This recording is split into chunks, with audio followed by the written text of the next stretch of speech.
Hoje recebo o presidente da Câmara de Indústria, Comércio e Serviços do Vale do Taquari, a SIC Vale do Taquari, Ivandro Carlos Rosa. Bom dia, Ivandro, tudo bem? Bom dia, Bruna, bom dia aos ouvintes da Tirol. É uma satisfação estar novamente com vocês para tratarmos dos assuntos principalmente de nível regional, né, que é o nosso foco da nossa entidade, que congrega então as associações e os CDLs dos municípios, que inicia em Taquari, parte todo o vale aqui, né, ultrapassa o vale e vai até Arvorezinha, na região alta do vale.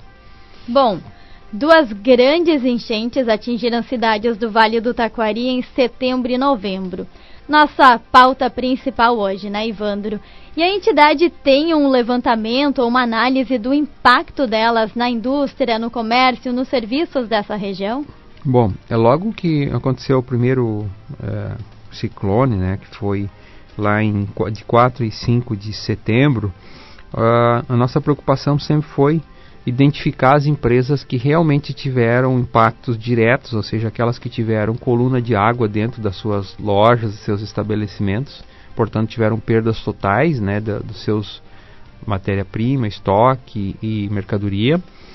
E para isso, então, em conjunto com a Secretaria do Estado de Desenvolvimento, a SEDEC, definimos uma estratégia de fazer um levantamento detalhado, como impactou em cada empresa e qual o nível de prejuízos e danos que as estruturas sofreram.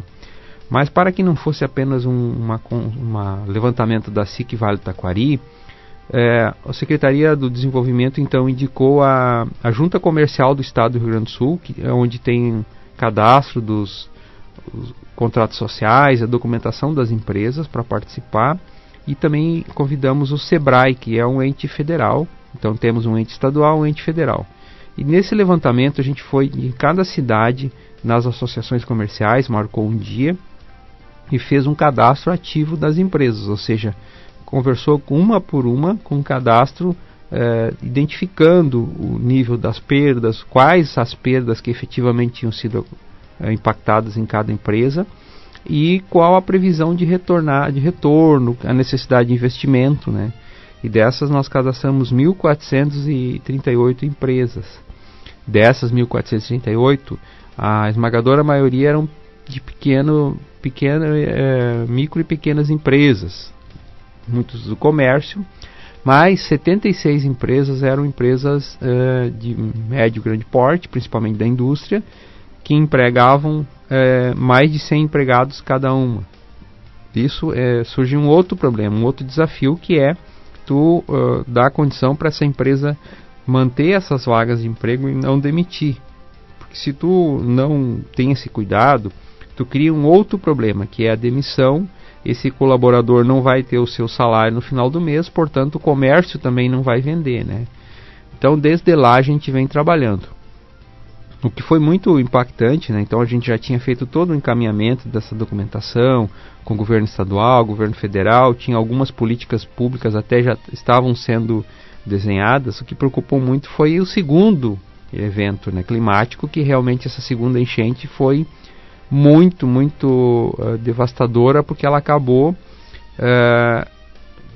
digamos assim, estragando muito do que já tinha se reconstruído da primeira. E até a questão da capacidade de reação das pessoas, né? Eu venho falando desde o início que a gente tem que preservar a motivação das pessoas. Porque se a pessoa perde a esperança, a desesperança é um sentimento muito preocupante. Se a pessoa não tem uma motivação para retomar sua vida, trabalhar, fica uma situação muito perigosa, né? Então, nesse sentido, a gente tem ficado muito próximo dos empresários, acompanhado de perto e acompanhado cada medida que o governo anuncia para ver a efetividade, se efetivamente atende à necessidade das empresas, e se não, logo deixar claro que não é bem isso que está acontecendo. A nossa preocupação é como esse dinheiro chega lá na ponta, lá na rua Ilameada, né? Quando ele é anunciado, às vezes ele é anunciado com pirotecnia, se fala muito em bilhão, né? Só que na prática, O que nos preocupa é como essa empresa vai conseguir acessar lá na agência bancária do seu bairro, da sua cidade. Essa que é a nossa preocupação. Ivandro, desde a primeira enchente lá em setembro, já foram algumas visitas, né? Ministro, secretário, autoridades e também os anúncios, como você dizia, voltados para os atingidos. Mas a questão é, algumas dessas anúncios que foram anunciadas já estão em andamento? Esse valor está chegando para o empresário? Bom, a gente sempre separa em grupos, né? As micro e pequenas empresas, que são aquelas do simples, que faturam até 4 milhões e 800. O governo federal criou o Pronamp, recriou na verdade o Pronamp, que foi fornecido aí na época da pandemia, né? Que foi, na época era um valor de 150 mil reais. Agora é até 150 mil reais. Então as empresas tiveram acesso a valores menores que isso, 30, 40, 50 mil. O governo propôs então um subsídio, ou seja, parte do valor, 40% do capital, a empresa não deixa de pagar, tem uma carência de 2 anos. O que nos preocupou muito é que a nossa solicitação é que esse recurso fosse para quem realmente precisava, ou seja, quem teve perdas reais, que seriam os municípios aqui do Vale do Taquari. Mas o governo federal editou uma medida provisória que abriu para 92 municípios. Então esse dinheiro foi distribuído em 92 municípios do estado. Municípios que não tiveram nenhuma perda ou contato com essa intempérie acabaram tendo acesso. Por exemplo, Santo Ângelo. Santo Ângelo dá 400 quilômetros do Rio Taquari. E o Banco do Brasil repassou linhas de crédito para lá, para empresas de lá. Então, nosso entendimento foi um erro estratégico de não direcionar o recurso para quem efetivamente precisa. Sem falar que é um mau uso do recurso público. Porque fazer um empréstimo com juros subsidiados, tu está abrindo mão do tributo, que é a origem desse recurso. Ou seja, todos nós estamos pagando imposto para subsidiar uma empresa que não teve perdas a se aproveitar desse momento para tirar vantagem. Então, nós somos totalmente contrários a essa política. Nós entendemos que tem que atender com recurso subsidiado quem teve perdas reais, quem efetivamente foi atingido com a enchente. E esses sim precisam ter atenção. Te cito um exemplo aqui na região. Por exemplo, Venâncio Aires. A cidade de Venâncio Aires teve pouquíssimas danos e perdas, porque ela fica numa região mais alta, sem danos diretos. Porém, lá no seu distrito de Mariante, que fica lá próximo ao Rio Taquari, houve uma devastação tremenda lá. Tem um frigorífico de abate de bovinos que teve perdas muito expressivas. Então, esse é o nosso olhar. Lá em Mariante, tu tem que atender o comércio de Mariante e o frigorífico de Mariante. Esse sim. Agora, a cidade de Venâncio não pode entrar no mesmo nível de financiamento. Eles têm que ter taxas não tão subsidiadas, porque senão a gente não consegue chegar para quem realmente precisa. Então, essa é um olhar. Para as empresas médias, as grandes, ou seja, que estão fora do Simples, aí é pior ainda, porque aí não veio nenhuma linha de crédito do BNDES. O BNDES prometeu 1 bilhão, que seria até 2,5 milhões por empresa, que foi isso que o presidente Lula, inclusive, anunciou depois que teve o vice-presidente Alckmin aqui no Vale, né? Essa linha que seria um recurso subsidiado até 2,5 milhões por empresa, com 1 bilhão, essa linha não aconteceu. Isso não veio, não chegou. E as empresas, então, médias grandes, não tiveram acesso. O que o BNDES ofereceu agora recentemente era uma linha que o BNDES não colocava o dinheiro. O BNDES colocava o fundo garantidor, que eles chamam o FGI. Só que esse FGI cobre apenas 30% do risco. Mesmo assim, o Sicredi, por exemplo, lá de Encantado, entendeu que precisava socorrer os seus associados e separou um valor de 100 milhões de reais. E esses 100 milhões de reais ele tem emprestado para os seus associados com a taxa de juros de 1% ao mês.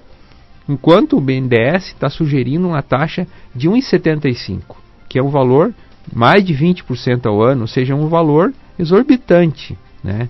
Então, não dá para se admitir que nesse desespero das empresas, o BNDES vai propor uma taxa que vai afundar ainda mais as empresas, né? Vai literalmente servir para liquidar a fatura, né? Ou seja, a empresa vai colapsar. Então, é nessa linha que a gente defende. A gente entende que precisamos atender, mas com estratégias mais assertivas do que nós oferecemos. O movimento, a batalha por essas soluções assertivas para quem necessita reconstruir persiste, né? Houve uma reunião, inclusive, na Federação semana passada, em que a principal temática também era essa. Quais são os auxílios que vocês estão em busca? O que vocês têm como soluções nesse momento? Bom, nós também tivemos na época uma linha de crédito da parte do governo do estado, né, que eles chamam Reconstruir, que era também para pequenas e médias, só que com juro de 1,27, que também os empresários entenderam que eram insuficientes, que não atendiam porque o juro era muito caro. Nosso entendimento na reunião da Federação foi ouvir todos os empresários, até para entender o que efetivamente tem chegado, o que eles têm tendo acesso. Porque uma coisa é o anúncio, outra coisa é que efetivamente tem acesso depois lá na ponta. Então, como eu falava, o Banrisul também tinha essa linha então da Reconstruir, que foi e o Banrisul então realmente delimitou os municípios que tiveram perdas efetivas. Santa Teresa, Roca, Mussum, Encantado, Arroio do Meio e Colinas, e depois a gente pediu a extensão porque não estavam contempladas, aí foi estendido para Estrela, Lajeado e Cruzeiro do Sul. Então o Banrisul foi assertivo em direcionar o recurso para onde precisa. O governo federal, através da Caixa e do Banco do Brasil, no nosso entendimento não foi, porque ele abriu para 92 municípios.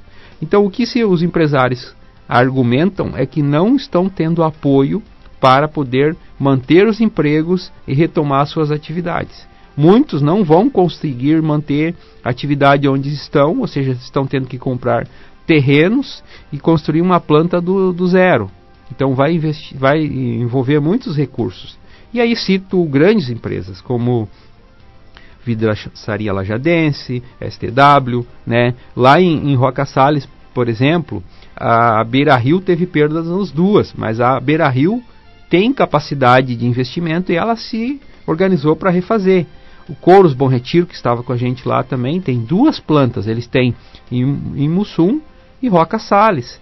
E eles também gostariam de ter linhas de crédito para poder reconstruir, para poder manter os empregos. Então, JBS, Couros, Bom Retiro e a Beira Rio são os maiores empregadores lá em Roca. Se essas empresas demitirem, vai impactar muito fortemente na economia. Os empresários estão empenhados em não demitir, manter. Só que até que ponto vão conseguir manter se não tiverem apoio? Essa é a nossa preocupação, é que a gente precisa manter essas vagas de emprego, porque as pessoas tenham o seu salário e consigam manter as suas despesas e a sua dignidade. Existe uma relação com aqueles projetos e programas que foram lançados na pandemia e a busca é por alguma ação semelhante nesse momento para essas empresas, para que os funcionários não percam seus trabalhos? Sim, a gente solicitou para o Ministério do Trabalho a suspensão do contrato, que é uma política que foi adotada também na pandemia, a mesma coisa que o Pronamp, né, que veio. Agora a outra também que foi editada é a suspensão da jornada de trabalho, usando o FAT, o Fundo de Amparo ao Trabalhador, para subsidiar. Então, assim, esses funcionários eles receberiam parcialmente o seu recurso da parte do governo e parcialmente pela empresa.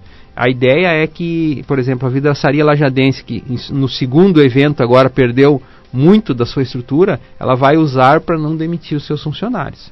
E aí o funcionário, o colaborador, faria um curso de um treinamento online agora, durante esse período que ele fica afastado, mas ao mesmo tempo ele não deixa de receber sua remuneração. Porém, alivia para a empresa que até agora está pagando o funcionário em casa.